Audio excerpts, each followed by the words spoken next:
What do you think this is all about? You think this is a fucking costume? This is a way of life.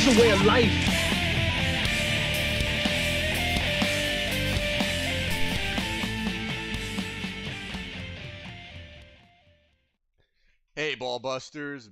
Bates here with your friend of mine, Ray Mungus, and we are ready to sift through the con madness on episode 19 of Way of Life Live. How are you, Mr. Slowpoke?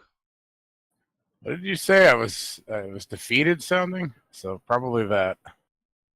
Yeah, you did not sound like your jolly old self. No, certainly not. After getting like 4 hours of sleep so far, which is good. Like, better than yesterday to say the least. But after getting like a few hours of sleep, I'm kind of a zombie right now. Yeah, but at least you get to do this and then go back to sleep for a few hours. Very true, but like that means work's coming sooner. Like I'd rather stay up and prolong it. I got a big day tomorrow, which really sucks. Yeah, well, it comes with the territory of, being a functioning part of human society. I don't know if it's functioning. It's definitely part of the wheel, and I don't know if it's right or not. Well, it gives you money, so that helps. True, but we shouldn't have to live like this. So beat. Well, as I said, it kind of comes with the territory. That's for sure. All right, so, let's see, where do we begin tonight? Well, first of all, let me just say we apologize for no episode last week. We got hit with a, pretty serious snowstorm over here. Mungus had lost power for the night, and my power was flapping, so my PC was kind of, going off and on. So I decided not to take the chance. I was going to solo the episode, but I decided not to take the chance, and I just kept my computer shut down for the rest of the night. So that is why there was no episode last week. Blame the weather. Yeah, it was pretty brutal. I was home from work because the storm was pretty shitty, and I was working on the episode for the most part, various times throughout the day, and I figured, all right, let me take a break, go up and make some dinner, and then I'll finish off the episode and we'll get it going. I hit the top level of my house and the power just went out. It was pretty shitty. Yeah, no, it wasn't a good storm. We got where I live, we got a good foot up in Mungus's area, which honestly isn't that far from me. He got closer to 2 feet. Snow was wet. It was heavy. There were trees and limbs and branches down everywhere. There still is. They're still doing a ton of cleanup in our area. So it was a nasty little storm that hit us.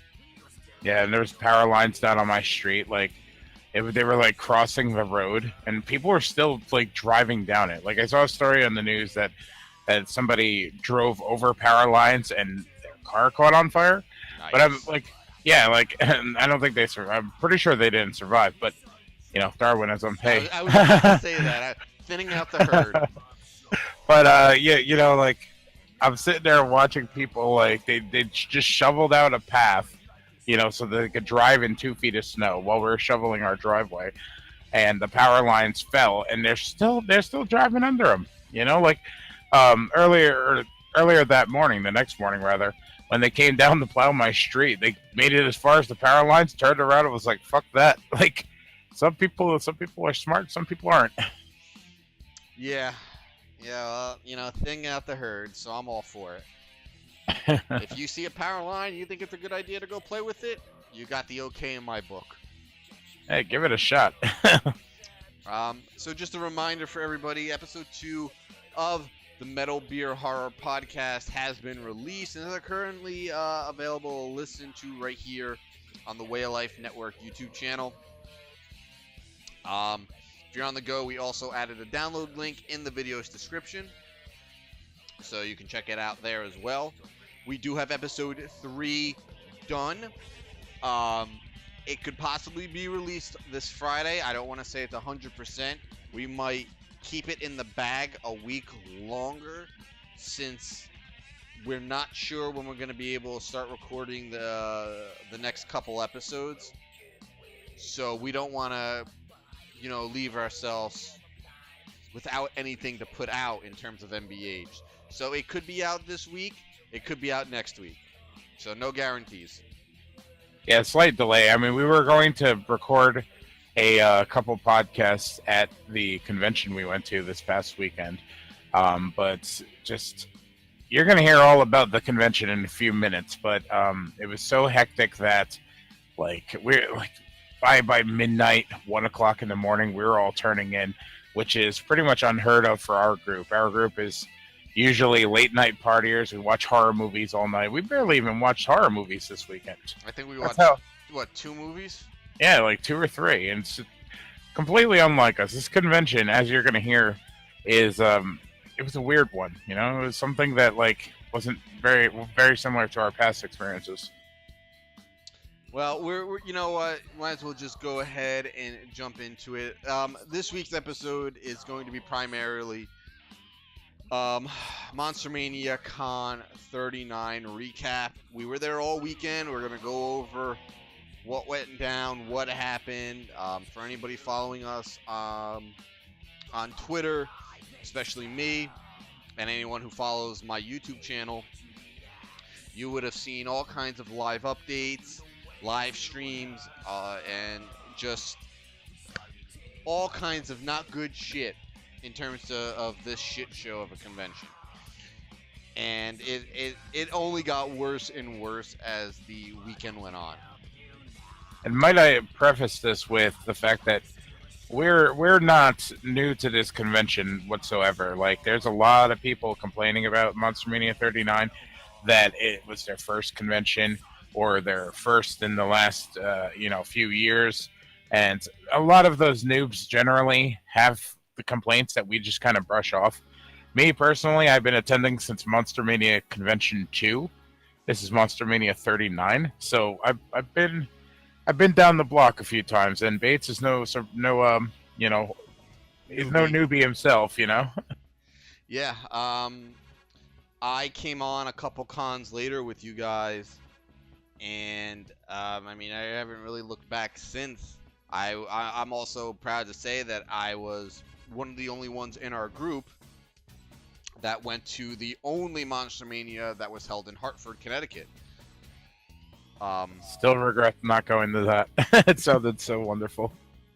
Yeah, that was a really, really weird but pretty fun convention.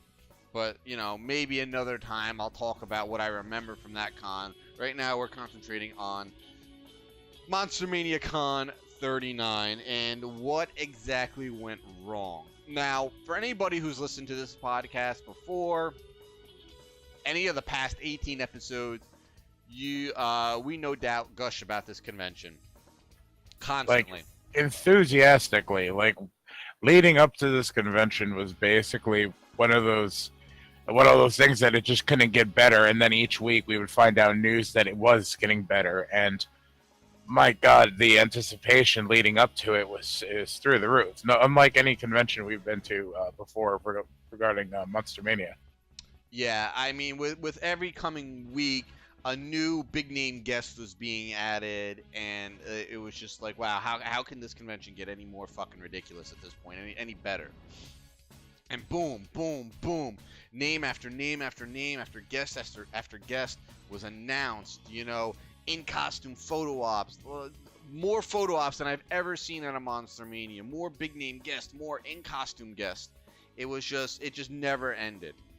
And they made it amazing too. You would, back in the day, we would look at photo ops oh great, it's those expensive fucking high school yearbook pictures. But Dave and the gang upped their game tremendously with the in costume photo ops alone. They're just hey, forget those boring high school yearbook photos. Let's put you next to fucking Tony Todd as Candyman, or all fucking 6 or 7 Jasons. That shit is unheard of from pretty much any convention. Yeah, it really is, and I've been really for it, and I am still for it, but This con Done properly. yeah, this con took it too far. And originally, for this con, I was all for it. I was all for all of these guests that were there. But at the end of the day, it became too much. All of these big names and all these photo ops became, which sadly in this capacity, way too much of a draw. And it ended up turning the convention into an absolute madhouse. And I'm sorry to say, but I've already said it multiple times, I'm not pulling punches or sugarcoating anything. It was an absolute shit show. And you know what? We should have seen it coming. I mean, we planned ahead. We really did. We always do. I bought my ticket in advance. We had our hotel room for Friday and Saturday night. We got down there very early on Friday. We know how to plan for Monster-Manias now because we've been to so many of them. So we know better. Yeah, of course, unless you're trying to get a check. But that's a whole nother story. Yeah, we're not getting into that. We don't got enough time. No. So, let's go ahead. Let's start off with Friday. Friday, we plan to actually hit the road between 9 and 9:30. Well, yeah. That really didn't work out. We kind of hit the road more like 10:30. But somehow, which wasn't too bad. I mean, it's usually expected for us to run fashionably late. I mean, Lord knows when we used to go down with Hairman, it would be like 2 hours late than our expected leave time. Yes, but this was a little bit beyond our control, so I'm not even going to get into that and bitch about it. But at the end of the day, even though we left about an hour to an hour and a half later than we did, we only ended up getting there a half an hour later than we had planned. So, I don't know. Fucking figure that one out, right? I think we had like a wormhole or something that jumped us forward. I don't know. Like, we made really good time in getting down there. There was absolutely no traffic anywhere during the ride down. We fucking blazed down there. And Friday, before we even got to the hotel, personally, my highlight of the weekend is we stopped at this little vintage poster shop in Barrington, New Jersey. Which is called Barrington Movie Poster and Bookshop. You could visit their website at movieposterandbookshop.com. I just wanted to give them a quick plug because they're fucking awesome. Yeah, Carol is great, very sweet, and they have a great eBay store. And if you're looking for something in particular, you go ahead and you shoot Carol an email, and she will tell you if they have it in storage somewhere and it's just not listed. And by storage, he means like 6 storage units, their house full of stuff. Like, her husband is an extreme vintage poster collector, and like, they pull no punches. The actual store itself doesn't have a hell of a lot of the reproduced posters. Like, they have mostly original stuff, lobby cards, like the entire thing. The entire shop is like, you know, like a time capsule. You know, they have things from like the 50s, like all the way up. I think they focus predominantly on like the 80s stuff, but I mean, that's usually in our wheelhouse. You know, especially this generation of collectors. They love everything 80s, but like, the store itself is incredible with their variety. Yeah, I mean, the store is small, but put it this way, you could spend 3 hours in there and only get through half of the store and looking at all their shit. And that's not even touching what they have in storage. So, like, if you're looking for something extremely specific, you know, odds are they have something related to it.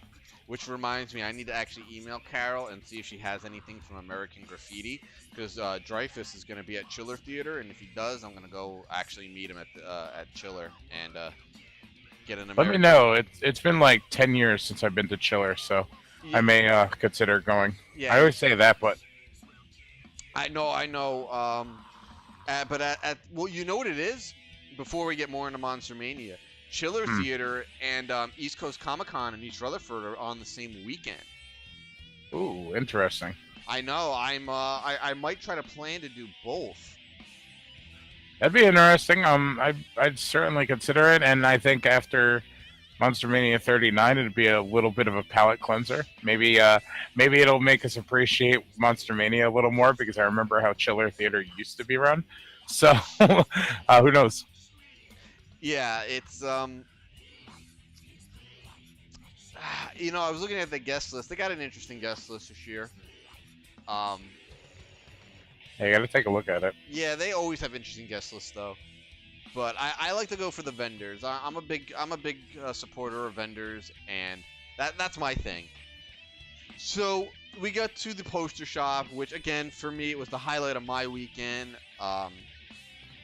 The first time we went to this shop, I saw an original Star Wars poster that they had from 1982, and I was so smitten by it because it was back when the Episode 4 was re-released in anticipation for Return of the Jedi. So it was that poster from 1982, and in the bottom right-hand corner is a plug for Return of the Jedi, but it was under Return of the Jedi's original name, which was Revenge of the Jedi. And I when I got home, I decided to look up what that poster goes for. Now, I paid a very, very, very reasonable price for it. Let's put it that way. And when I looked it up and what people were selling it for, I saw it selling from anywhere to $50 more than what I paid to $700 and $800 more than what I paid, depending on the condition. So, Very nice.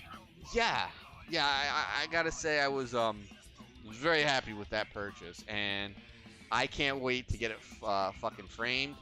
I mean, it's a poster from the 80s, so it's folded. There's nothing you can do about that. 90% of original posters from the 80s are folded, so you're gonna have fold lines. There's nothing you can do. It's just how they did it back in the 80s. I mean, everything else before the 80s was rolled, so they're in better looking condition, but, you know, it is what it is. So, after spending, I don't know, about $120 at the poster shop, because I bought a bunch of other crap too, we finally made our way down to the hotel. Now, we got to the hotel, and honestly, it wasn't that bad. There were spots, which usually doesn't happen. Not that around that time. In August, when we got there, it took me well over an hour to check in. On Friday, checked in under 10 minutes. Now, got up to the room, we hung out for a bit. I was getting all my shit ready, having a couple beers, getting ready to go do pre-show. Finally went down at about 4 o'clock, because I think pre-show opened at 4, and the main floor and the rest of the con opened at 5. Yeah, it was. So I got down there at about 4 o'clock. I went in. I did a quick sweep of the vendor room. Wanted to make sure all my usual vendors were there. And they were. I saw some new vendors. I made a new friend, who I'm just gonna go ahead and give a quick shout out. Her name is Jackie Steer, and she does copper artwork, handmade custom copper artwork. You can check her out at JackieSteer.com. That's S-T-I-E-R. Really cool copper plaques and copper like wall hooks and stuff. Very, very cool. Check her out. She was very sweet. Doesn't live too far from us. And you know, if you like that type of like rustic copper look, her artwork is definitely something you guys should check out. So just quick plug for her. Yeah, it looks great in person. Everything that I wish I'd like to spend a little more time at her table, but I was kind of broke this weekend, so like I didn't want to get too attached to anything. But her stuff is amazing. Yeah, it's definitely really cool, really unique. It was her first convention, and I hated the fact that it had to be this fucking convention. But anyway, so I did my quick lap around the vendor rooms and stuff about at 4 o'clock, and it was already more busy than I had ever seen it. And this is 4 o'clock on a Friday during pre-show. So at 4:20, I was like, you know what? Let me go get this out of the way. So we here at deadentertainment.com were running a special giveaway for Monster-Mania, and it was a John Carpenter autograph. And guess who got the honor of waiting in line for said autograph? I would have totally done that, but my situation for the weekend didn't allow for me to have a Friday ticket. So, unfortunately, Bates was on his own, which is very unlike usual. Like normally, I'm down there, right there, for, front of the line for the opening of the convention. But didn't Yeah, work out so well this week, this convention. yeah. I was without my PIC for half of the convention, and it was Yeah, fucking weird. yeah. Trust me, same here. Like I just, I would really wish I hit the convention a lot sooner, but unfortunately, things are what it is. So, get in line, 4:20. As I said, the convention room, the convention wasn't even open to everybody yet at this point.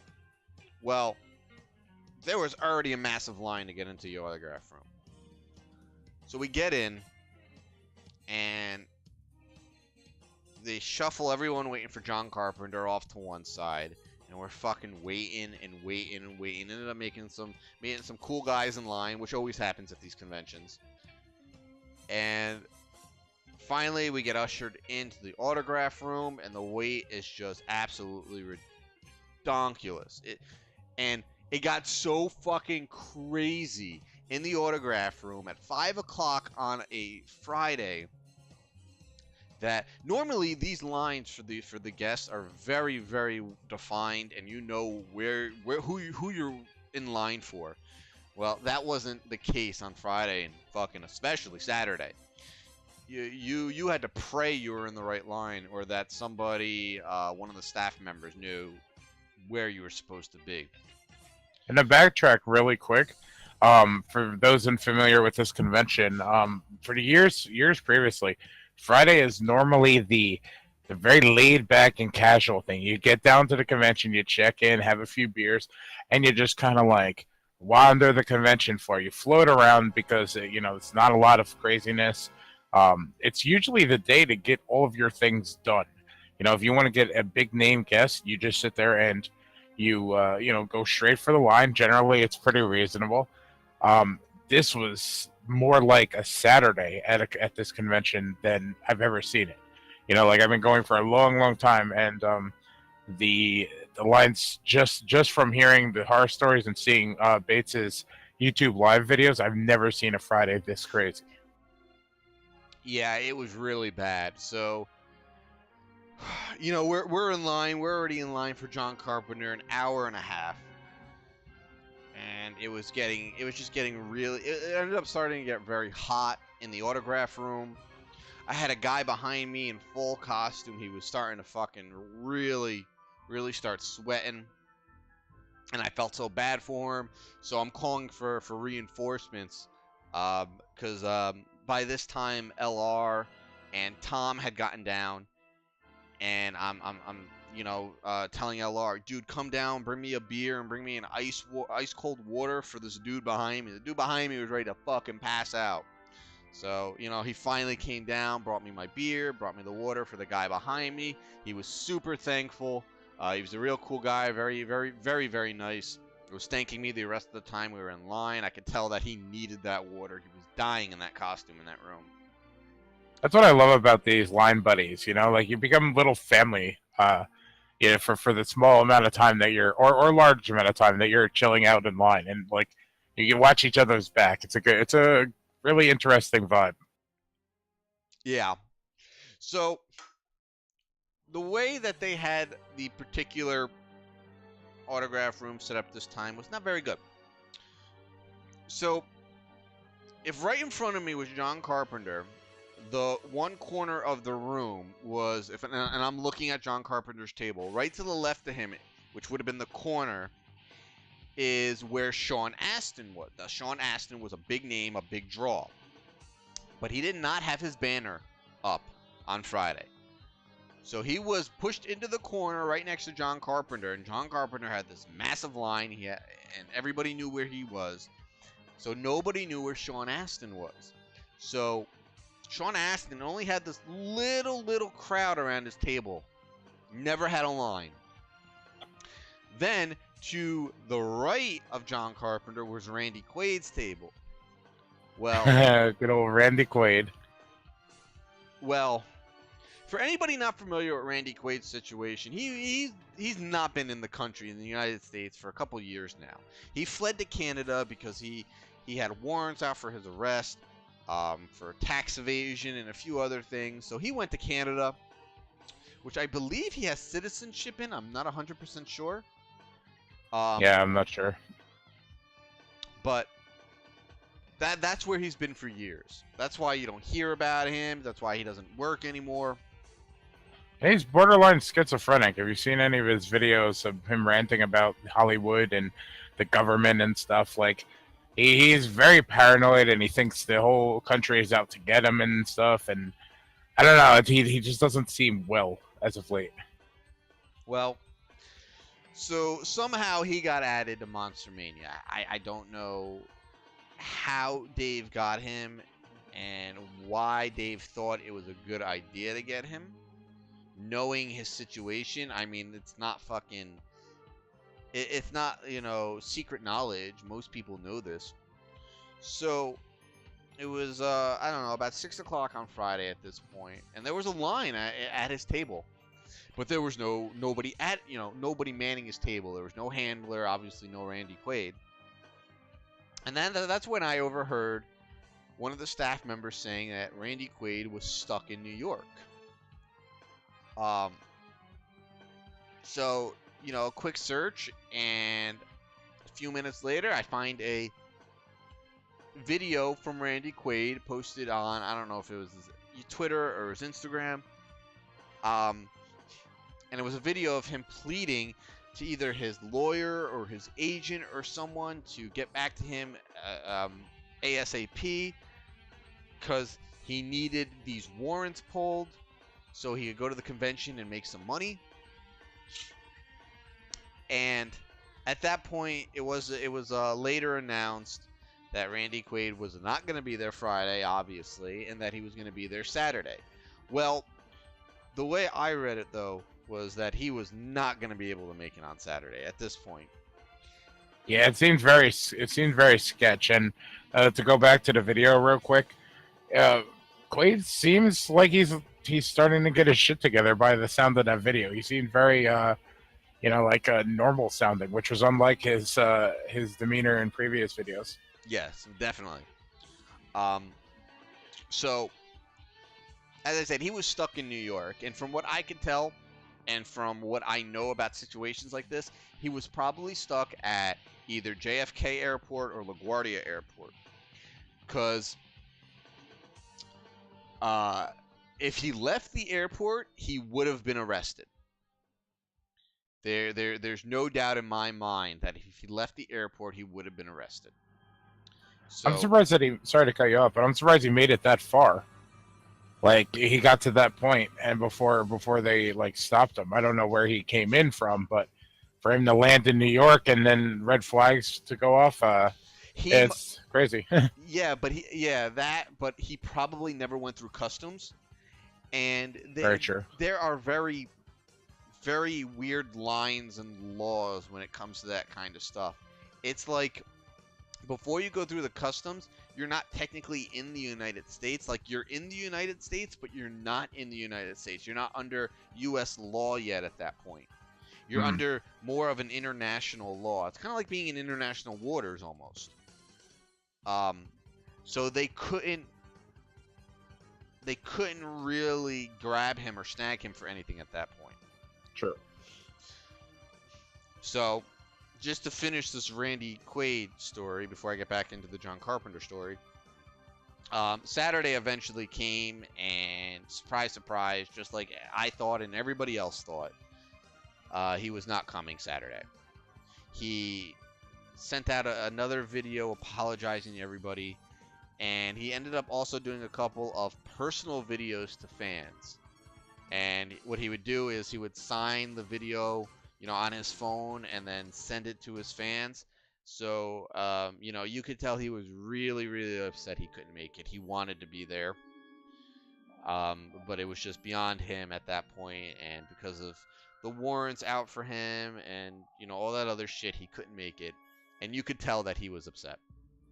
I thought that was really cool that he did that too. I mean, like when you look at it and think about it, you're like, oh, he signed his phone. Who cares, you know? But like, he knows that there was a lot of people out there waiting to meet him and excited to meet him, and you know, like he did what was within his power, and you know, I think that was pretty commendable.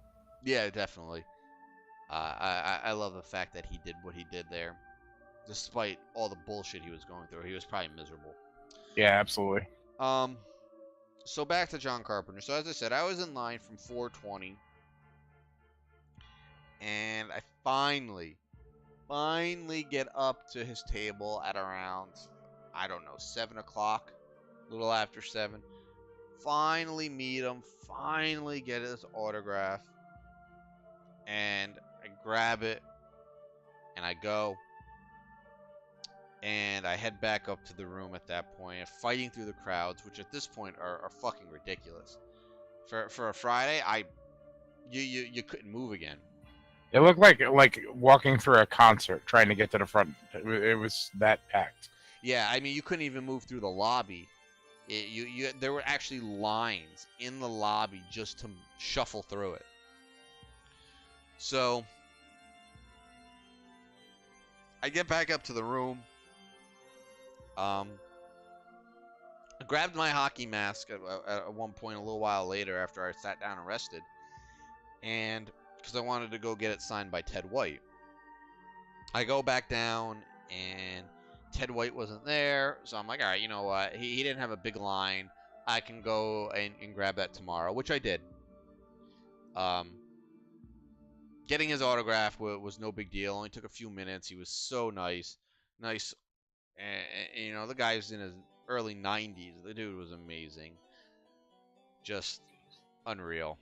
I hope he's around long enough. I hate to put it that way, but I forgot my damn mask, and I totally would have brought that. Yeah, it was definitely worth it.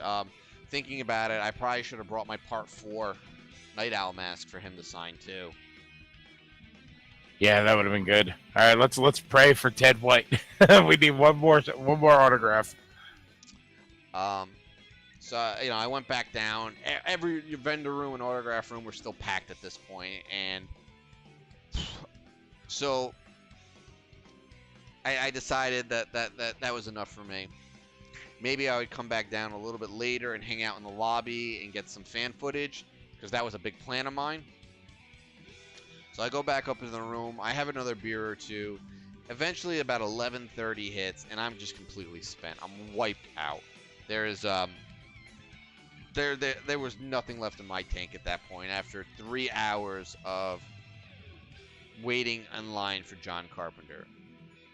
Yeah, usually once we both hit the room after Friday, we'll chill out, have some more beers, and watch some movies, and you know, like we'll crash early because we got to get up early for Saturday. But like, I haven't seen you conk out like that in a while. So Yeah, no, I was completely spent after waiting in that fucking line. normally I'm a ball buster about it too, but when I saw you started to like crash a little bit, I was like, you know what, let him be. So Saturday morning comes. Again, I had pre-show tickets, so I was down there a little after 9. Did a sweep of the vendor room again. Got in my interview with Jared Dobbs from Gray Matter Art, which should be up on deadentertainment.com tomorrow. And if you've never heard of Gray Matter Art, you really need to check their stuff out. We've talked about them before on another episode, but we have a couple articles on deadentertainment.com that showcase some of their stuff. The interview was really cool, and they have a ton of new releases. Most recently, the Nosferatu print. So if you're a poster collector, you really need to check Gray Matter Art out. Yep, which I bought there. I have that Nosferatu print, the non-variant edition. It's a gorgeous print, man. Yeah, and for anybody who follows me on my personal YouTube channel, Live Deliciously in Game, my last giveaway was a Gray Matter Art poster, and my next giveaway is going to be another Gray Matter Art poster. Don't get excited though, because I'm winning that one. Okay. You better pick me, you bitch. So I knocked that out, and yeah, I don't know. It was about 10 o'clock. I don't even remember like most of Saturday. It was such a fucking blur. So I ended up just walking around for a little, well, trying to walk around. And then some of my buddy John and his wife were down in the autograph room, so I was hanging out with them. They were meeting Sean Astin and a few other people, so I was hanging out with them because it sucks waiting in those lines with no one really to bullshit with. And at that point, I still didn't have a ticket. I'm gonna come into the story at some point, make a couple more hours into Saturday. So, I'm in the autograph room for a couple hours. We're hanging out. We're bullshitting. Eventually, their line is barely moving for Sean Astin. Me and John head back up to the rooms to get a beer refill while his wife is in line. We're up in the rooms bullshitting with some people, and finally head back down. They get to meet Sean Astin. They jump in a few other lines to meet a few other people. And at this point, it's probably closer to between 12 and 1 o'clock. I can't remember exactly. And I'm like, all right, I want to go back up to the room. I want to get another drink and just chill out for a bit. So I was going to go through the hallway into the vendor room to go back to the lobby. Well, that wasn't happening. There was no walking through that hallway and that vendor room. There were so many people. You could not move. I have live footage from Friday, and even on Friday, the autograph room, you could barely move. It was worse on Saturday. And their Saturdays are usually pretty bad, but when it gets to the point where you're basically in the sea of people and you're taking maybe 5-inch steps at best, and you're crowded in and everything, for somebody that's like anxious for somebody that's anxious, for any normal person to be stuck in that situation, it's nerve-wracking and tiresome, and you just don't want to be in there at that point, Yeah, no, it was bad. So there's a secondary exit in the autograph room that leads outside, and you can just walk around the building to get back to the lobby. And that's what I was gonna do. It was nice and cool outside, and the autograph room was very hot. So I figured, all right, let me go get some fresh air, cool off while I'm walking to the lobby. I'll be good. So I leave, and within the 2 minutes I was outside walking to the front door lobby, they started sticking like cops and fire marshals at every entrance of the hotel. And which is unheard of. That never happens. And I get to the main entrance of the hotel, and there's a mass of people there. I have video of it. I have the live stream of it on my channel, and there's a mass of fucking people there. And I go up to them, and I ask them, I go, "What, dude, guys, what's going on?" And they're telling me what's happening. They said the fire marshals are here. They're not letting anybody else into the hotel. It's over capacity. It's dangerous. Nobody can get in. Then somebody tells me, well, if you have a room at the hotel and you show them your key card, they will let you in. It's like, oh, all right, good. Fuck you guys. I'm leaving. So, I fight my way to the front. I'm like, I'd like to get in, and they're like, no, you can't get in. Fire marshals closed the hotel down. And I whip out my card, and I'm like, well, I got a room here, so yeah, let me in. Nope, that didn't work. They said, yeah, when you told us that, we were completely flabbergasted. We had to break your balls a little bit, but I have never seen the hotel shut down. I've never seen people blocking exits or anything like that, or this level of capacity. It was like. And at first when LR told me what was happening, like I didn't even believe that was like true. Like you're not the type that really fudges details for a joke, but like I was like, he's got to be kidding me. Are you serious? Just whip out your card and fucking go in if you're actually not bullshitting us. Yeah, no, it was no bullshit, man. They would not let me back in, and then it was at that point where I found out that they stopped ticket sales for Saturday. They technically said they were sold out. Well, there's no such thing as selling out at these conventions. They just they couldn't sell any more tickets because there were already too many people there. So they were not letting anybody in. Didn't matter who you were, you could not get in. And I heard from a lot of people leaving and a lot of comments on the Facebook page, which is a whole nother story we're going to get into, that they were being told by Monster-Mania staff, people who didn't have rooms at the hotel, that if they left the hotel, they left the convention, they would not be allowed back in. Now, I got confirmation from this from people leaving in person and then the comments on the Facebook page. That is unheard of. There's no such thing as leaving the convention and not being allowed in after buying a ticket. Yeah, that's never been the case. There was never no re-entry at these sort of conventions. And if this wasn't a miscommunication amongst staff, because let me say this, staff were not in communication with pretty much the people that run it. They didn't have walkie-talkies or anything like that. So there was this mass disorganization amongst the staff volunteers. So, I mean, things could have gotten lost in translation somewhere, but at the same time, it also seems like they were trying to get some of the people out for good, just so that the situation could be alleviated a little bit. Maybe they could get the fire marshals out of there. But like, it was so chaotic that most of the people didn't know what the hell was going on, staff included. Yeah, and this wasn't actually the first time the fire marshal had put his foot down at this convention already. There were 7 panels, just to deviate from the story a little bit, there were 7 panels planned for Monster-Mania Con 39. And what they were doing, because they had so many big-name guests, is they were putting Elvira and Pee Wee Herman into the Grand Ballroom, which is where they hold their panels on Saturday. And they had gotten a tent and setting that up right outside the vendor hallway, and that's where they were going to do the panels. Well, the fire marshal had come on Friday and saw the tent and said, nope, not doing that. That is a massive hazard, and shut that shit down. So before the convention even started, before pre-show even started, they canceled and never figured out what to do with 5 panels. 5 panels were canceled. And panels and the Q&As that they do at these conventions are like the big bulk of your ticket prices. I mean, those are some of the best things to do while you're there. And a good way to get away from the crowd at the vendor room or the autograph lines. Like after being in like a 2-3 hour autograph line, you're just like, okay, I need somewhere to fucking chill out. And sometimes it's good to just hang out in the panel room, listen to like 1 or 2, recharge your batteries, and hit the floor again.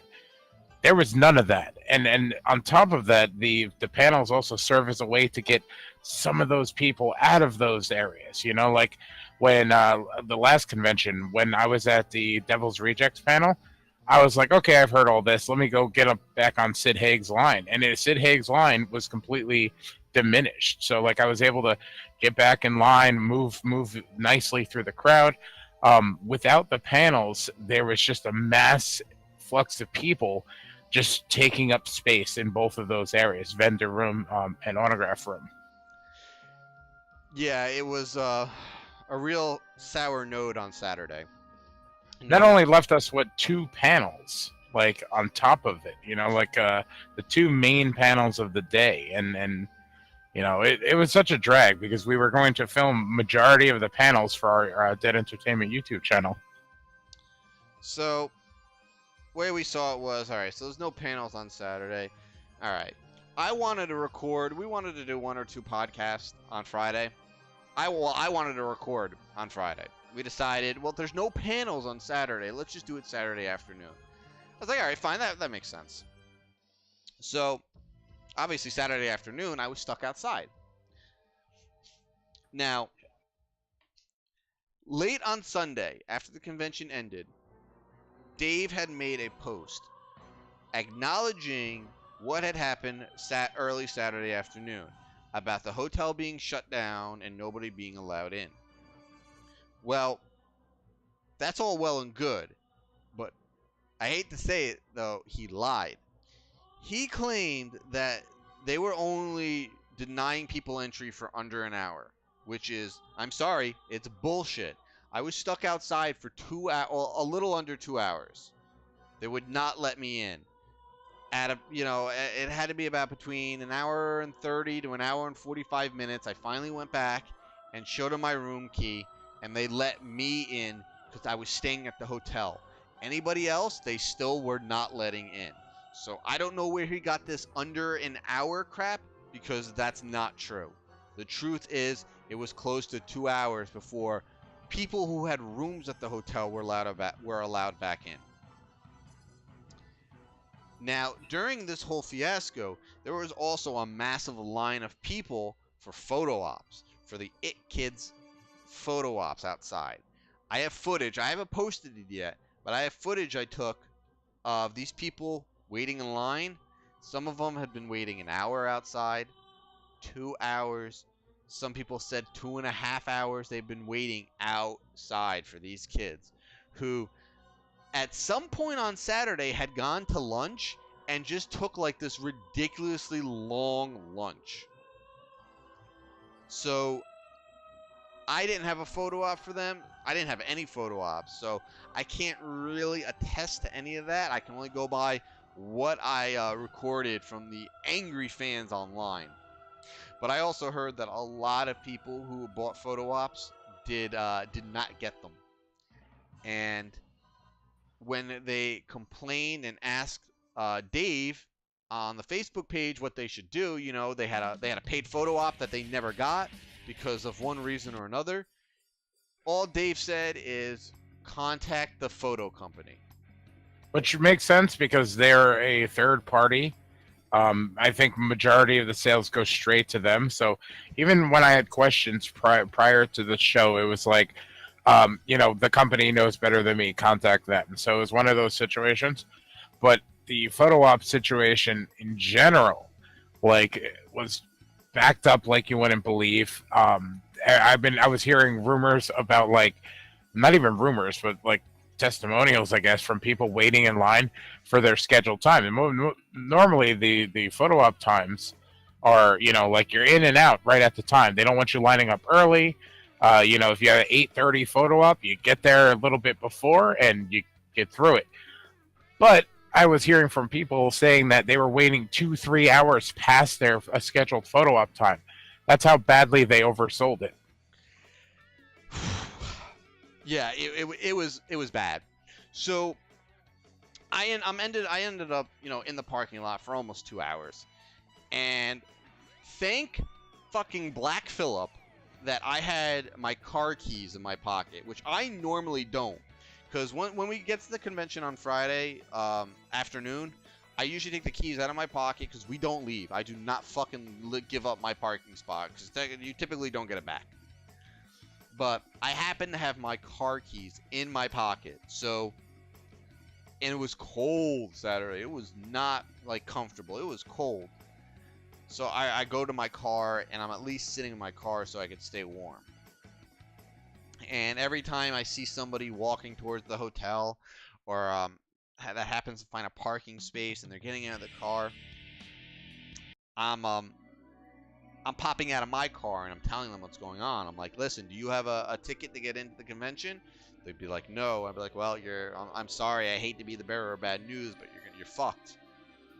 They stopped selling tickets. They're not even letting people into the hotel right now.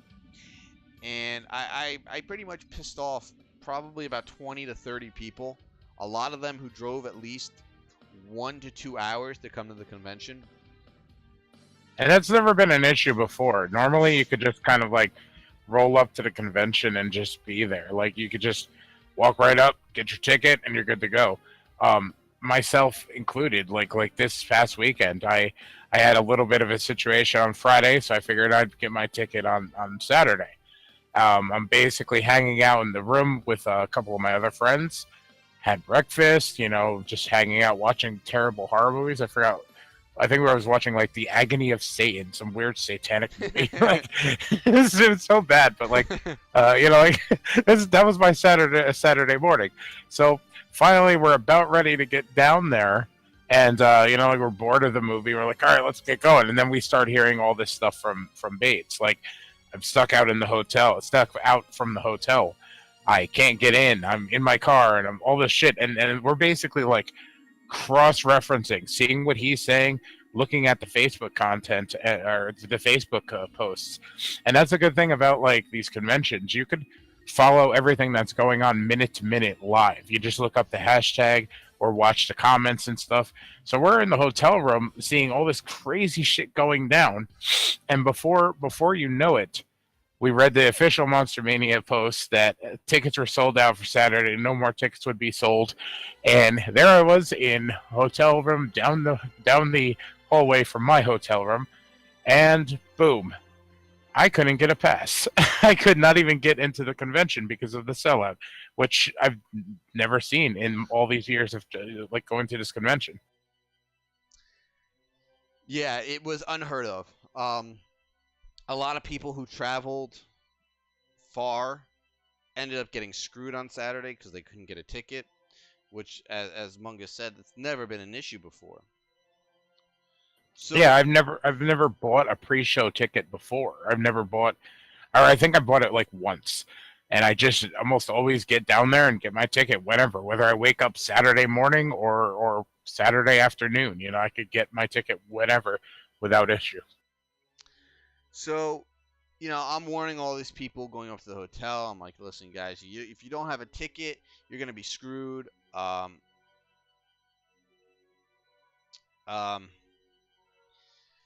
You know, your best bet is to find somebody who's leaving and buy their wristband from them.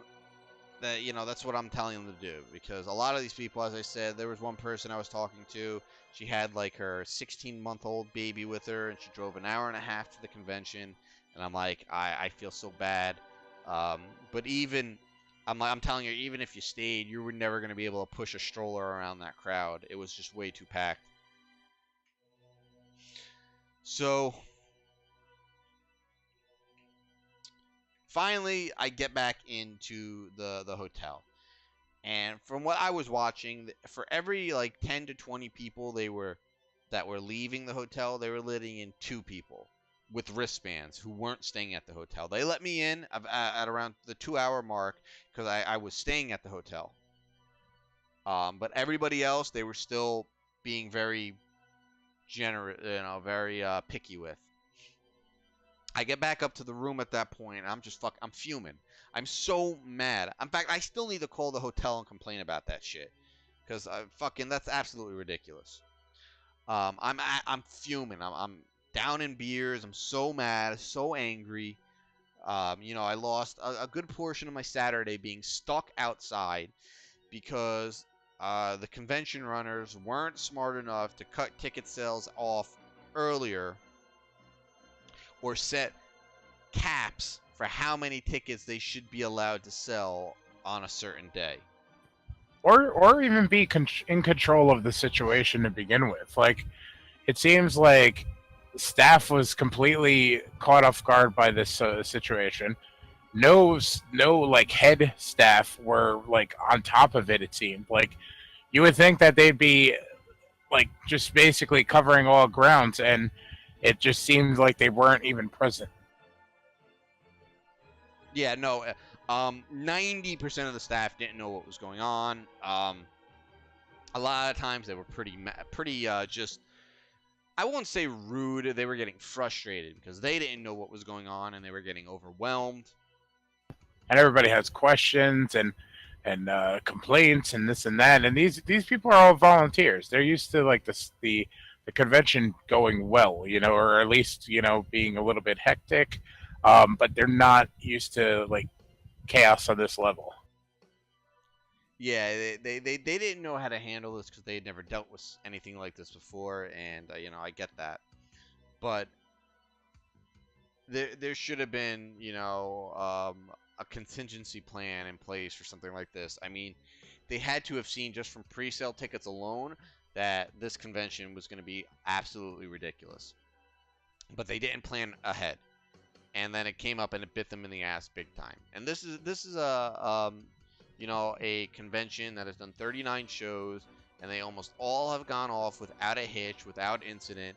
There were many incidents at this convention that's not even including the shit that happened at the hotel and the hotel being shut down for 2 hours.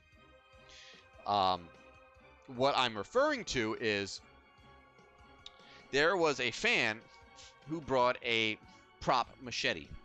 It might not have even been a prop machete. It might have just been a real machete. And now, a lot of people bring real weapons for these actors to sign. Mungus himself has brought a real hatchet for the cast of Hatchet to sign. And a Freddy glove. Yes. And these are real. They're metal. They are real, technically, weapons. And somebody had brought a machete for Kane Hodder to sign, which, again, is not uncommon. And apparently, the owner of this machete took it upon himself to sharpen it. Or it came pretty sharp. But here's the thing. I heard that like they have a policy when it comes to weapons that they have to be brought to the VIP information table and inspected before. And from what I read, it was inspected and approved to go through.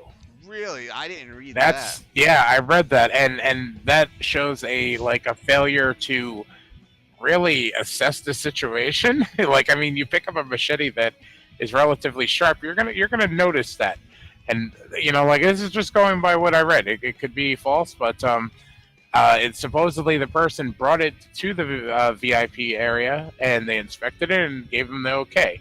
Now, for a machete, normally, like I remember at one point when I brought my Robert Englund the Freddy Krueger glove, I was escorted to the table, to the line, by the staff of Monster-Mania. Like they brought me over there to make sure there wasn't any incident. They didn't stay with me or anything, but they were just like, yeah, we'll escort you over, show you where it is, so this way, you can just get online and have them sign it.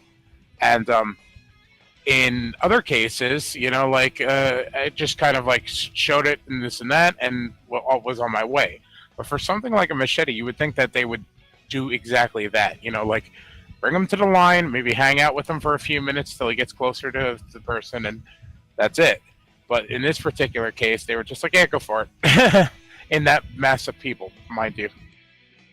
So, apparently after all of that, Kane gets this machete and is goofing off, which is very common for him. He loves to mess around with fans and play around with fans. And if I'm not mistaken, I'm pretty sure... Now, we all heard that Kane cut somebody with this machete. Not on purpose. He had no idea it was sharpened. And as I said, he's the kind of guy who loves to goof around and play around with fans. Now, if I'm not mistaken, it looked like to me, because Steve Knapp, or Knapp, I don't know how you say his last name, was his table was right next to him. It looked like he cut Steve Knapp. I'm not sure if it was him. I don't know exactly who was cut. But from what I read, read in the situation, it looks like he had the thing, had the machete, and he was playing around with it a little bit, and he hit the table a couple times, like he was gonna kill somebody, just trying to have fun with the fans, and that's when he hit somebody, not sure of who, with it in the arm, thinking it was a doled out machete. Well, as I said, I think it was Steve, because I saw Steve that night and the next day, and he had this giant white bandage on his arm. You can ask Anthony, because I was pointing him out to Anthony during the panels on Saturday night. Oh, that's right. Yeah, I mean, it could be. We have to check out his social media pages to see if there's confirmation on that. So there was an injury there. I heard from multiple people that somebody got hit in the parking lot with a car because there were just too many people. Then probably the worst thing I heard is that a lot of people had to park off site because there was no more parking, but that's normal. That's nothing major. And they were parking in a park down the road.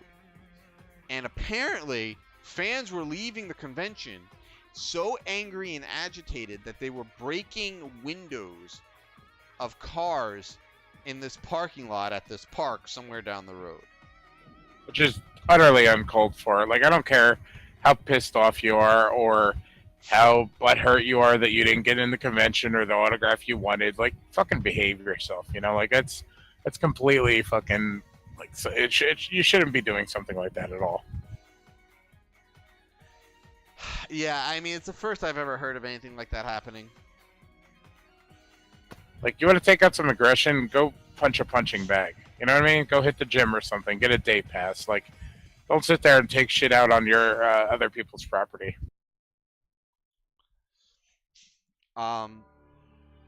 So I mean, there were multiple incidents going on. You know, aside from people not being able to get into the convention, can't get into the hotel, tickets not being honored, people missing their photo ops,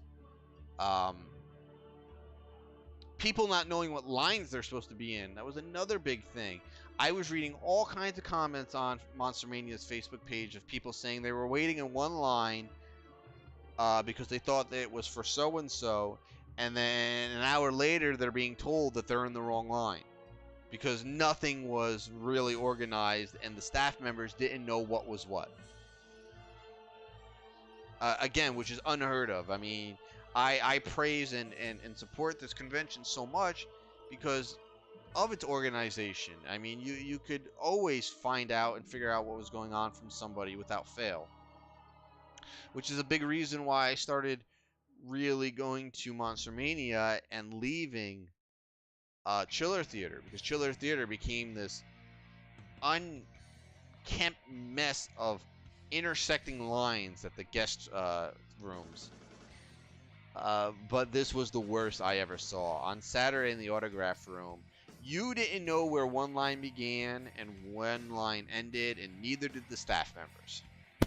And usually they're on point with that stuff. Like the Riverside Pavilion is where the main autograph room is, and they have like these tape. They tape the carpet so that there's like a little corral, like an invisible corral, for you to get into. And you know, the people would take like a batch of people waiting in line, and they bring you to the appropriate spot. And it has ran like gangbusters in the past, but this one, maybe it's a new crop of volunteers. I don't know, but I recognized most of them. Yeah, I know there's a lot of new ones, but at the same token, like that level of stress that they're dealing with all day, like I could understand where a lot of balls are hitting the floor. You know what I mean? And it's unfortunate, you know, like they were working their ass off quite a bit, and Lord knows why things weren't going well. So, you know, you had all this shit going on, and we're all checking. You know, I'm checking the Facebook page for updates from Dave constantly, and there's no updates. And I'm seeing these comments, and at this point, it's 400, 500, 600, 700 comments, mainly angry and pissed off people. So we get through Saturday, the Saturday day. And eventually we get to about 7 o'clock and the panels. The only two panels. And the first panel was John Carpenter. And I got down there a little late. Missed like the first one or two questions, which weren't anything major. Somebody asked well, no, he didn't. Nobody. He started off the convention by saying, "Let me just get this out of the way, and we'll talk about the new Halloween movie." And he really didn't talk about it. All he goes was, "It looks like it's gonna be good." Not even kidding. That's exactly what he said. That's all we got on the new Halloween movie. So I'm setting up my camera and my microphone and my tripod, and I'm in the back of the pavilion because I didn't want to set it up in a pathway for people to walk, and I didn't want to set it up in a high traffic area where somebody might bump into it. So I set it up all the way in the back, and I had my nice new Rode microphone, and I should be able to pick up the volume and the voices without an issue with it. It's a great mic. And I see Dave sitting off to the right, I don't know, 20, 30 feet away from me. And I'm like, all right, you know what? Let me be a good, a good person here. Let me just make sure this is okay. Because nobody else sets up tripods and records the way I do at these conventions now. So I wanted to go get confirmation from him. You know, it's his convention. It's his show. He's the promoter, the showrunner. Let me go get confirmation that this is okay. I didn't get confirmation last year, but nobody busted my balls. So I'm like, I see Dave right there. Let me go get confirmation. So I walk over to him. Again, he's 20 feet away from me. I walk over to him. I go, hey, Dave, I got to ask you something. He looked at me, then looked at somebody else and started talking to them. So I said again, hey, Dave, I got a real quick question for you. He looked at me and went back to talking to somebody else.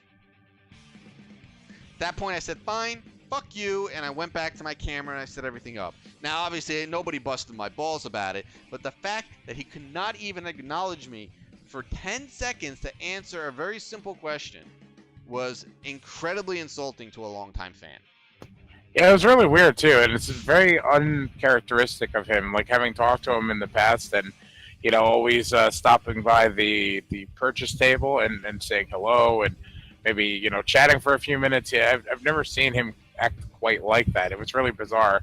He came back over to where I was sitting, and I was like, oh, what'd he say? And Bates basically told me exactly what he just said now, and it's just like, really? Like, what the fuck's that about? You know, like, where'd that come from? So I recorded everything. That was fine. There was no issues there. I got the only 2 panels that they did. And ended up going back upstairs after the panels ended, eating, and then just hanging out in the room. We were just so fucking defeated and let down that we didn't even want to go down to the lobby. Yeah, it was tiresome just reading everything that was happening during the day. I didn't end up getting my ticket till about 2 o'clock in the afternoon. Long story short, I ended up lucking out. This was after the convention sold out. I decided not to leave the hotel room because I didn't want to be stuck in the same situation Bates was. My buddy, what are we calling him? Twisted Tea, Hairman? Yeah, either one. One of those. He went downstairs to go pick up his 2 VIP tickets after me busting his balls to do it because he was reading everything that was happening down there, and he's like, you know what? I might just fucking cut my losses and not be bothered. And he's got enough money to realistically flush 2 VIP tickets down the toilet. It doesn't matter. He's relatively well off. But after a little convincing, I was like, dude, you bought it. You missed a bunch of shit already. Go down there and get your stuff and go have a little fun, or at least try to. So after a little persuasion, he went downstairs, came back upstairs, pulls me out of the room, and he's like, yeah, well, I think they fucked up, or I fucked up, but they ended up giving me 3 VIP tickets, and I only ordered 2. And I was like, no shit, interesting. And both of the tickets were addressed to him. Both of the envelopes were addressed to him and everything. And I was like, oh, okay. So I ended up lucking out and getting a VIP weekend pass as part of his collection of tickets. And at that point, we were like, okay, well, let's go see what monstrosity's waiting for us downstairs. We had the blind skip pass, which comes with the VIP ticket. Which essentially, you pick one autograph that you want, and you could skip the line. Like, it's 3-hour wait, 6-hour wait, doesn't matter. You pick that one, and the staff brings you right over, brings you to the front of the line. And you have to pay quite a premium to get this privilege, but it worked out. So the 3 of us decided to go and meet Elvira. Her line was, I think, like a 3-4 hour wait, and I wanted to meet quite a few people, but again, like I said earlier, my situation didn't allow for it. It was a little bit out of my control, but the one person that I wanted to meet, and having had an opportunity previously, but it missed out, was Elvira. So I was like, okay, let's do that. So the 3 of us, my 2 friends and I, went and skipped the line. We kind of ticked off a couple people, but fuck them. They didn't pay the premium that we did, so fuck them. I ended up alleviating the situation by giving them a couple flyers, which I was passing out for the Dead Entertainment John Carpenter giveaway. Which is another story. Yeah, we're gonna get to that in a few minutes, which is fun. So like I basically gave them a couple things, and they were all happy with the chance to win an autograph. So I was like, okay, good, that's solved. Met Elvira, sweetest lady in the world. Like she's like your sassy aunt or grandma. Like it's really weird. And to see her without her get up is just like, you're Elvira? Like, and she's relatively short. I did not expect her to be that short in person. And, that's not a complaint about her or anything, but like, when you see her on TV, she's like kind of like this towering presence, and you're like, oh man, she's gonna like tower over me. And I'm 6'1", so I'm standing next to her, and she's shorter than me, and I'm just like, oh my god, this is like Elvira's right here, but like she's not the way she is on TV, like movie magic, I guess. From there, we kind of ran through the crowd, checked out the vendors, which there was pretty much a lot of the usual, a couple new ones that had some impressive stuff. Beyond wandering the vendor room, I just kind of like checked out the autograph area a little bit. I didn't want to get too crazy because my funds were a little bit low and or non-existent. So I was like, okay, I saw what I had to see. I met who I wanted to meet. So we like reconvened in the room, had dinner, relaxed, and I don't even think like you said earlier, Saturday was a bit of a fog. Like, I don't know exactly what happened, or if we had fun, or if it was just a day of like reading Facebook posts and complaining. Like, I don't really remember much of it. Yeah, it was just one of those kind of days. I was also reading so many complaints from people about those VIP line skips, that they were making already incredibly long waits for people like Elvira and John Carpenter 1 to 2 hours longer, because so many people were coming up with the VIP line skips and using them, and so lines would end up just not moving for 20, 30, 40 minutes at a time. And the amount of complaints I was reading was insane. Yeah, and not everybody can afford those VIP tickets. I mean, I want to say they're like $150 for the weekend, whereas a normal weekend pass is $60. So it's quite a bit extra for the line jump. And then when I jumped in line for Elvira, like I had a 5 or 6 person VIP line right in front of me. I mean, granted, that's not something worth complaining about, given that I just skipped the maybe 300 people behind me. But there was still like a line for the VIPs, and I can only imagine for the bigger guest names. And not to say that Elvira is not a big guest name; she's huge. But like a John Carpenter or something like that, like those lines were just like at a standstill for the people that got VIP. Yeah. And I mean, these VIP passes, what do they really get you? They get you the hour pre-show every day. They get you a free T-shirt, which they ran out of. Yeah, and they never really make good on them, from what I read. Like I've seen people on Facebook still complaining that they haven't received a T-shirt at all, or any compensation from like previous conventions. You get one line skip for one guest, and you get access to the VIP party on Friday night. That's it. That's the only stuff you get extra. Oh, and front row seating for panels, which was moot. Yeah, that they didn't have. So, yeah, that's your VIP experience. That's what you're getting for $150. So, whatever. You know what? It was a way for them to get, to score some extra cash, but it's starting to bite them in the ass because it was making a lot of people angry. Yeah, for sure. Normally it's not so bad. Like when you think about it, it's not horrible, but when the panels get canceled and the shirts run out, it's just like, okay, we have a problem here. So eventually we got through all of Saturday.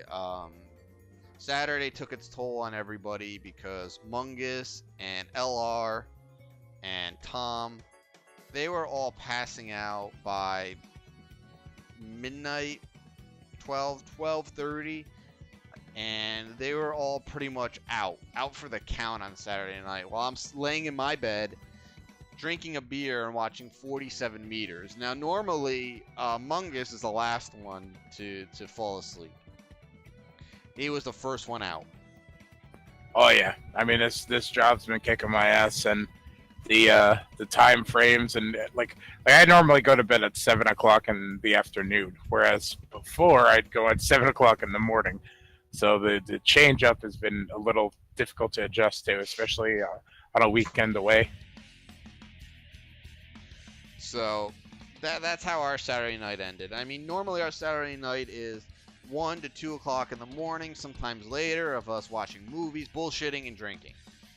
Yeah, that wasn't even close to what we did on the Saturday night. Everybody was miserable. Nobody was in a good mood. Everybody had a bad taste in their mouth from what had gone down during the rest of the day, and we were all looking forward to leaving on Sunday. So Sunday comes around, we get up and get the car packed. We still had a good amount of flyers to hand out for the giveaway. So we go down to the vendor floor and the show floor, and Sunday wasn't too bad. You could move around, you could walk, and if we weren't already so miserable, it would have been a good day to really hang out and check out vendors. But at that point, we didn't give a fuck. We wanted to leave. Yeah, it was definitely leaving on a sour note. You know, like we really didn't. Normally on Sunday, it's a good day to just wander around, wrap up the loose ends, and kind of like take in the weekend. In this particular case, we were just like, load the car, pass the shit out, and let's go. So, we're passing out the last of the flyers. And when I say the last of the flyers, I mean I had less than 5. Mungus had, I think, 2 or 3. Yep. And we figured, all right, let's leave the vendor room, walk down the vendor hallway towards the exit so we can just get the fuck out of here. And that's what we're doing. We're walking down the big vendor hallway. And then I'll let you continue the story since you were the one who got stopped. Yeah, so like we're passing out flyers, and for the most part, I'm going around and handing these things out and explaining that our site is doing a giveaway for a John Carpenter autograph, and that if they go onto the page, there's a link on the flyer, you could enter to win. No confusion, no nothing. The flyer that I designed is very Dead Entertainment oriented. There's like any person that knows how to read could understand the flyer and what it's meant to do. So I get stopped by a Monster-Mania staff member who asks, "Hey, what do you got there?" So I thought, hey, maybe it's just a fan, somebody that's interested in the contest because it's the last day. Fuck it, let's see what this guy is passing out. Definitely not the case. This guy was kind of like a Monster-Mania white knight, if you will. And I show him the flyer. I explained the situation just as I've been explaining it to everybody else. And he's like, yeah, well, we've been warned about these, and we need to go talk to Dave to make sure this is okay. And I was like, make sure it's okay? It's a flyer. Like, it's for my site. And he's like, well, you're using the Monster-Mania name. And I said, excuse me? And he points at the link. Now, the link was deadentertainment.com/Monster-Mania.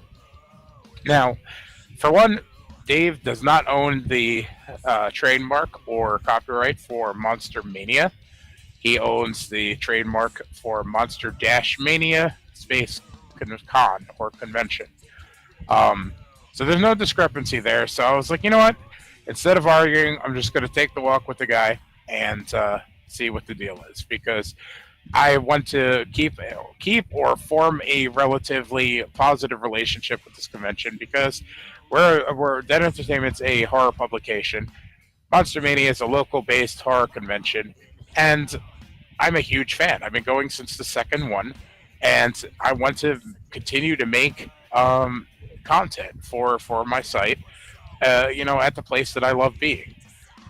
So, long story short, we took a stroll over, and I had a chat with Dave, and You know, the guy seemed a little dead set on really fucking bringing the Joker to justice, if you will. And like I walked up to Dave like just fearless. I fucking put out my hand, shook his hand. The guy explained the situation, tried to like throw me under the bus a little bit, and Dave's taking a look at our flyer, and essentially he's like I've told him the situation. Dave follows us on Twitter. He shared plenty of our stuff before, which I reminded him. He recognized our site name and stuff like that. And then he's like, yeah, well, something like this is causing confusion. And I was like, confusion? Like, how so? And they're like, oh, well, people are taking these flyers and they're thinking they're going to get a free autograph with them. Reading comprehension 101. How does that work? So the long and short of it is he basically said, like something like this would probably need a vendor table to really accommodate and blah, blah, blah. And as far as I'm concerned, I don't need a fucking vendor table to hand out my flyer. So that, like I flushed that notion down the toilet almost immediately. And, like I remained relatively cordial and, like I was like, yeah, no problem. Like in the future, if I do any sort of promotion, I'll run it by you. I'll send you an email and stuff like that. Which, by the way, anytime I've ever sent Dave an email, I've never received a response from. Like I've tried to email him in advance to try to get an interview or try to set up something at the convention, maybe get an allowance to film the show floor and things like that. Never hear a response from him. So sure, I'll take his advice and email him, but the likeliness of me hearing anything from him in return is probably slim. So I really don't care. To conclude the whole thing, he was like, yeah, blah, blah, blah, everything's good, off you go. I took it as, like, they really had nothing to get me on. Like, I knew that was the case right off the bat. But, that just further confirmed that, like, what I was doing wasn't in the wrong. So, me and Bates took our walk out to the side, or out to the car, and I handed out the last of my flyers. Fuck them. Yeah, them trying to claim that we needed a vendor table to throw a simple giveaway. We weren't selling anything. We weren't making money off anything. We're losing money. Like, I mean, let's be real here. I paid, we split paid $70 for the flyers, $70 for the autograph. Like, aside from social media followers, how did we win? Like, what are we using the good Monster-Mania name for? Like there's no sort of backwards promotion. We're not stealing anything or anything like that.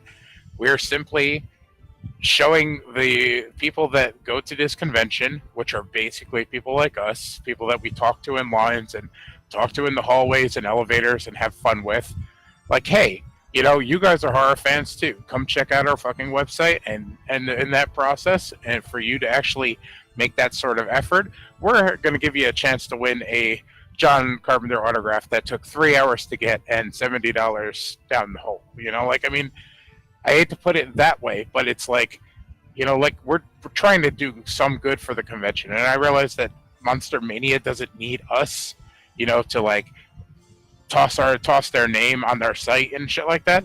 But at the same time, it's a publication. Any aside from negative press, like it's getting their name out there. Like maybe a handful of people that follow us has never even heard of this convention. Maybe a handful of people that listen to this podcast has never heard of this convention. Any little bit counts, and not a single dime is being made off the Monster-Mania name. So like, I don't even know what the issue was. Yeah, they were just looking for any reason to bust our balls.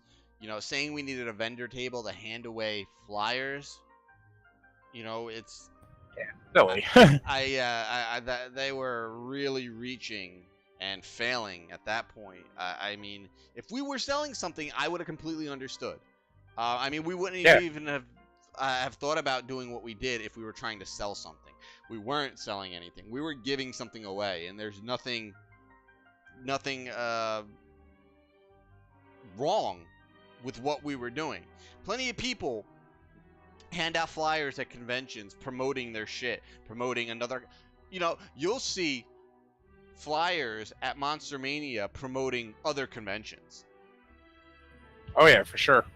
We weren't promoting another convention. All we were promoting was our horror website and a giveaway in which we spent money to get into Monster-Mania and to get an autograph to give away.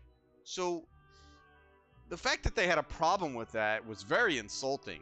And I thought maybe this might have been some sort of like isolated event, but on a couple of my videos from the weekend that I posted up, I had some commenters say that they've had similar experiences with Dave and him being completely unreasonable. Yeah, I mean, like I haven't really heard too much about that, but that was my first experience in it. And like, even if you go to the link for our flyer, like the second sentence says, "As longtime Monster-Mania goers," you know what I mean? Like, that's how it starts. Like, we're not even like using any, like, we're not using their name in any sort of negative way whatsoever. It shows that we've been doing this for a long time, and like, we're just trying to give back to the people that attend these conventions. And what better way to do it on a weekend where everybody was utterly miserable because of shit that they could have controlled better? Yeah, it was honestly, and again, Mungus got stopped literally 5 minutes before we walked out of the hotel and went home. Yeah, and it was cool. It was like, I was cool with going over there and everything, but like, this guy was treating me as though I'm being detained or something. Like I had the slightest inkling to just fucking walk away and just be like, okay, what are you gonna fucking do to me? Like, honestly, like, you're a dude wearing a green Monster-Mania shirt. Like, you're gonna fucking physically try to stop me? But at the same token, I'm like, like, I'm a reasonable person, and I want to form that sort of relationship where it's like, hey, Dave, how you doing? It's, remember me? I'm that asshole from that website. Like, gonna make another review for your con or something like that. But like, I don't know, it left a little bit of a sour taste in my mouth, and I'm not very easily offended. I'm not very easily like rattled or anything like that.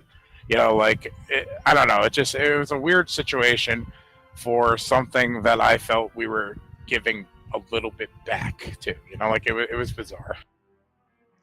Yeah, it just wasn't a good way to end our already shitty weekend at that point. I mean, I was so happy to finally just get home, get back on the road and get home. I picked up a couple cool things from the vendor tables. I usually do. I picked up 2 new Marvel statues, and obviously my Nosferatu poster from Grey Matter Art, and a couple other little prints from them. So I grabbed a few things. I got my Ted White autograph. So now my hockey mask is complete in my eyes. I have my Richard Brooker and my Ted White autograph on my original Part 3 mask. So I never felt that I needed another autograph on that. Those are the only 2 I felt that deserved to be on that mask. Yeah, I hear you, man. I really wish I brought my mask to add Ted White to it, but I mean, I'm sure I'll have another opportunity. Yeah, fingers crossed. I guess I guess we'll see. But yeah, so I mean, we left really miserable, really upset that the convention was such a shit show. It was easily the worst convention we've ever been to. But as we're talking here, I'm trying to like find some redeeming factors. Like in my show notes, I have like the good, the bad, the ugly, and I'm trying to like really pinpoint the good. Aside from like being in the room and hanging out with some of my friends. I mean, like, have maybe a couple conversations in the elevator, maybe a couple conversations with some of the vendors, and there wasn't a hell of a lot to really like write home about. Oh, when you mentioned the elevator, that reminded me of something. So, Tony Todd, the Candyman, he was at the convention, and he's been to so many conventions, and I gotta say, a lot of the times when I see him at shows, he's not the happiest looking person. But this weekend was completely different. He didn't look like a Tony Todd I've ever seen at a show before. He was so lively and happy and always smiling. It was crazy. So one of the cool things about these conventions when they're held in hotels is the random opportunity and chances that you might have to be riding in an elevator with one of the guests. We've ridden in the elevator with many guests before, and sometimes it's been awkward, sometimes it's been funny. So we're waiting in the lobby for the elevator to come down so we can go back up to our room. And there's a big mass of people waiting, and the one elevator dings, bing, and 20 people pile into it. Like, all right, we'll wait for the next one. The next one comes, and Tony Todd happened to be next to us waiting for an elevator as well. So, Mungus and myself are thinking, oh, cool, we'll ride the elevator with Tony Todd. So, next elevator hits, ding, and fucking doors open. Tony Todd rushes. You're forgetting one important part. We're waiting in line, and me and you are sitting there. Tony Todd's like a little bit up front, and you notice somebody who's really struggling to stand up, and he has a cane, I think, or was it a walker? Yeah, no. A guy had some type of issues with his legs, and he could not. He had a cane to help him walk. Yeah, and he was like probably about 5 or 6 people behind us. So we decided, hey, you need to be on the elevator first because you're struggling, obviously. So, like, I wave him over, and we let him get in front of us, which is basically like Tony Todd would have been on the elevator, and the dude with the cane would have been the very next person instead of us, or we would have been riding in that same elevator. Yeah, and the funny thing about this is that when we waved the guy over with the cane to get in front of us, he was very nice, very humble. He's like, "You guys sure?" But yeah, man, please go. And he ended up standing, waiting for the elevator right next to Tony Todd, and ended up striking up a conversation with him. So the elevator comes, and Tony Todd, and I guess he had 1 or 2 of his handlers with him. They rush for the elevator, and we all start going for the elevator as well. And the handlers step in front of us, put up their hands, and go, "Nope, can't get on this one." They even let the guy with the cane on it. Like, that was the worst part. Like, you would think that they would have the courtesy. Like, I realize some celebrities don't want to be bothered. Some people don't want to be gawked at in the elevator and, this and that. But, like, you got a guy right there who's obviously struggling to keep standing. He has a cane. He's leaning hard on the cane. And it's like, nope, you have to wait for the next one. And those elevators are fucking ancient. They're slow as hell. With so many people riding up and down, they stop at every single floor. So, like, I mean, him standing would have been more prolonged. Like, I can understand if it's just us, like, getting blocked to, like, okay, he wants to ride the elevator himself, all well and good. We've been there, done that. It's nothing new. We'd have just taken the elevator. But this dude was sitting there kind of, like, struggling. This is after, like, striking up a conversation with him, and still, no, he's too good to ride with the fucking cripple guy. Yeah, I don't think I've ever had that happen to me at a convention where, I was waiting for the elevator with a guest and the guest got on and I was denied entry to the elevator. I've seen it a couple times. I can't necessarily place who it was off the top of my head. I'm fucking tired still. But I've seen it happen like once or twice before. And we're like, oh, look at that dickhead. Like, I want to say like Corey Feldman. He'd probably be that type of guy that's like, he wouldn't even want handlers riding with him, like, no Monster-Mania staff, please. Yeah, I don't know. But, I mean, it was just a lot of dumb little shit like that. That was already making a shit weekend even worse. I mean, I don't even know where to keep going with this. I mean, we're coming up on 2 hours now, so... And I think we've touched on all the points that just made this show awful, to the point where they need to really start putting in new contingencies and plan Bs and plan Cs, have ticket cut-offs, sell X amount of tickets for Saturday, and that's it. Instead of being greedy and wanting more and more and more, despite knowing that they can't handle it. Yeah, and have some tact when booking these guests. As much as Sorry. As much as we are so excited about these huge name stars and how they were continuously topping themselves week after week, it did more bad for the convention than good. I mean, like as from a money standpoint, they probably did like they made a ton of money, I'm sure, but it made the convention so miserable for everybody else. And you're going to get to that point where next convention, when they start booking the stars, people are going to be like, "Oh, I remember how fucking awful of an experience that was. I'm not going to bother." Yeah. I mean, as of right now, I actually have no plans on going to the August convention. I have a vacation planned at the moment. I don't know what's going on with that one though for that weekend. But even if that vacation gets canceled, I still don't really have a plan to go to August show. Just because of how bad of a taste this one left in my mouth. In your mouth. Damn mouses. It's just, again, 10 years strong supporter and advocate of this show. As I was saying on my stream last night, it's just, I'm not trying to hate just to be a hater. This is legit criticism here on this show. It was bad. It was, and I stopped going to Chiller Theater because of how unorganized it was getting. And I mean, this one actually absolutely blew away, the worst Chiller Theater I ever went to. Yeah, same here. Like, I haven't been to Chiller in fucking ages because of how bad those conventions were. I mean, right now, I am seriously considering going to Chiller in April for a bit of some redemption coverage.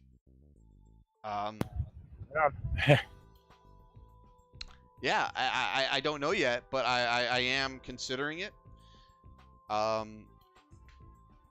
went about a year or two ago, and honestly, it wasn't that great. The autograph rooms were still a fucking disaster, but at least the vendor rooms were decent. So,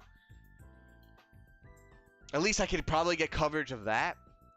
I don't know what panels they do anymore and how they run them, but we'll see. That weekend is going to be a very busy weekend. If I end up going to, what I might end up doing is possibly taking that Friday off, going to East Coast Comic Con in East Rutherford, New Jersey on Friday, and doing Chiller Theater on Saturday. So we'll see. We'll see what happens. It could be a lot of cool coverage for our channels and for Dead Entertainment.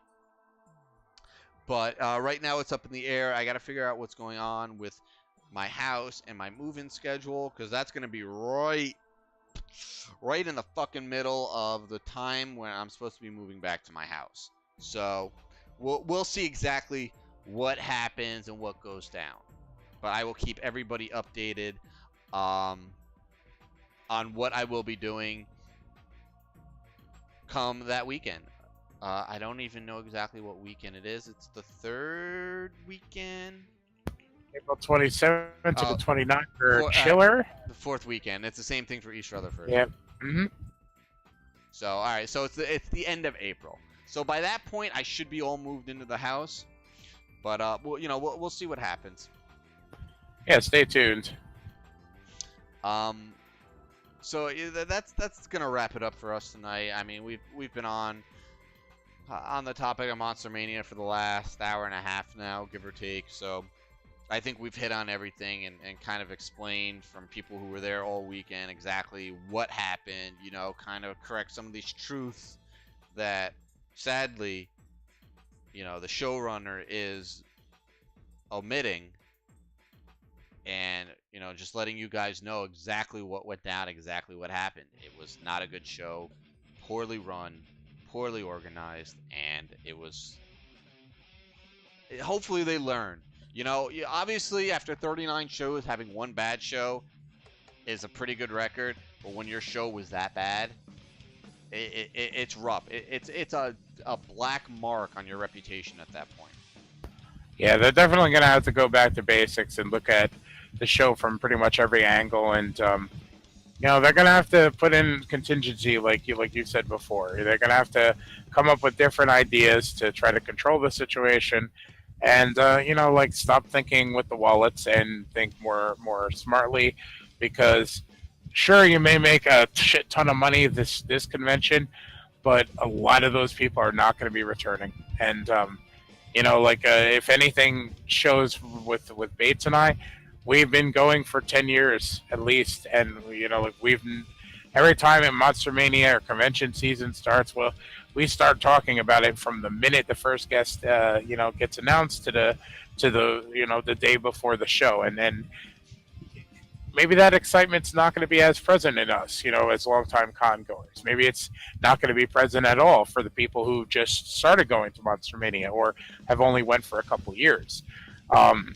That's something that you're gonna have to keep in mind, or the promoters are gonna have to keep in mind in trying to resolve these situations, because the longtime fans are not happy, the new fans are not happy, and that's gonna cut into con goers in the future. Yeah, this con, they got way too big for their britches, and it ended up coming up and biting them in their ass and spitting them out and then kicking them and then stabbing them and slicing them, literally. Yeah, exactly.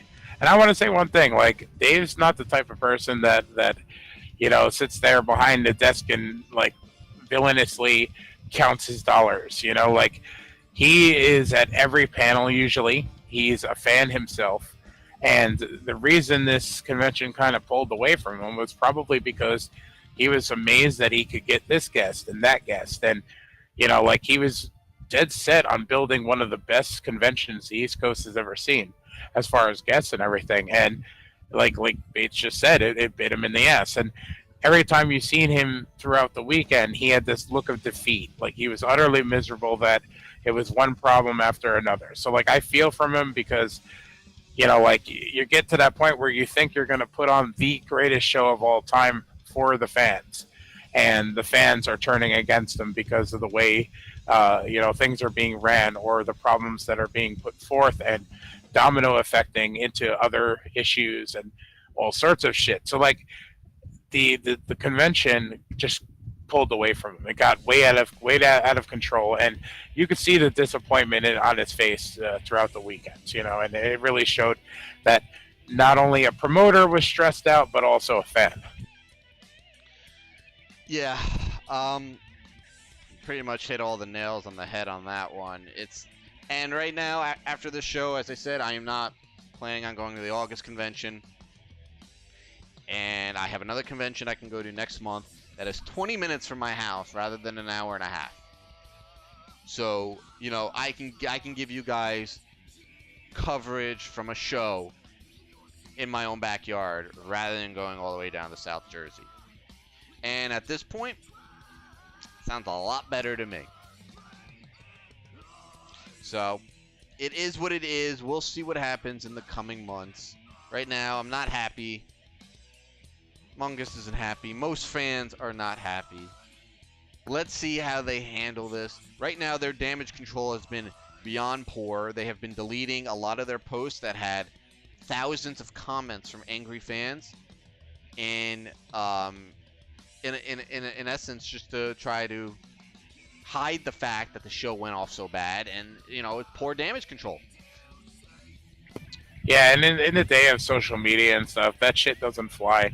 I can understand deleting overly negative comments in the sense of they're fucking taking cheap shots at people or using curse words and things like that. But legit criticism should not be censored. All right, guys. So I hope you enjoyed this truthful look into what really went down on Monster-Mania Con 39. I want to thank everybody for listening. Anybody who went, please feel free to drop comments on the video. Tweet us with your experiences. I mean, we can talk about it again if anybody who went wants to talk about it and share their experiences. We can talk about it in another segment again next week on the show. I definitely want to hear from more people. I've gotten a lot of comments from my videos that I posted up over the weekend, to the point where I have one of my videos, that's going to finally hit 1,000 views, and you know I'm a small-time YouTuber, so having my first video that's gonna hit 1,000 views is unbelievably humbling. You know, that's crazy. That's awesome. And I gotta say again, real quick, a thank you to all of my new subscribers and followers who found my channel through my Monster-Mania videos. And since the weekend, I've gotten 90, like 30 plus followers on YouTube, to the point where we broke 100, and now I'm up to about 114. So I also got a couple over here too. Yes, that was a cool part. Right before we went live tonight, we got a notification of a new subscriber, Anthony Thurber. So a nice shout out to you. Thank you for subscribing, and also following me on Twitter. I saw that notification a little while ago. So Anthony Thurber, thank you very much for the follow and subscription here. That's very awesome of you. I hope you like the content. Please feel free to join in the community, comment, give us feedback. We love all that stuff. But thank you guys again for the massive amounts of support on Live Deliciously in Game. It was really, really overwhelming last night, seeing all these subscription notifications and pop up and watching my sub count rise. It was so cool, really humbling, to the point where thank yous aren't enough. As I said on last night's stream, the 100 sub thank you giveaway will be going live next week. So keep an eye out for that video on my channel, Live Deliciously in Game. And I also had mentioned a second special giveaway for Friday the 13th in April. Now, I don't know how I'm going to go about this giveaway.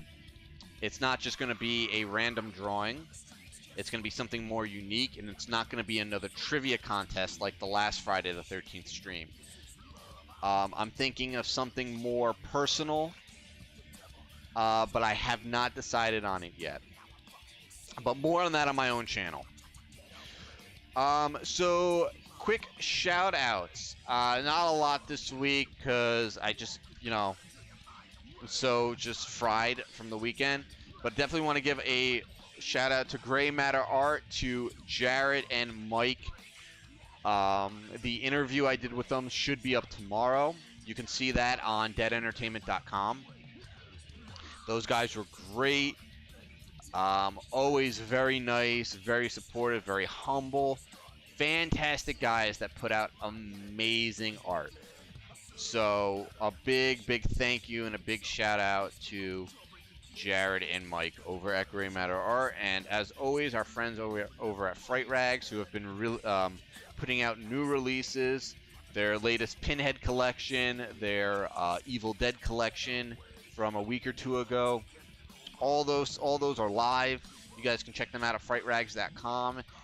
And yeah, just open your wallets, start spending some good shit over there. And one more shout out to a new vendor that I met, Jackie Steer. Jackie Steer custom copper artwork.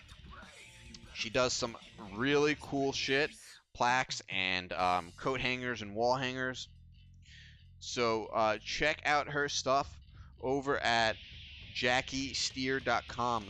That's Jackie with an IE, STIER.com.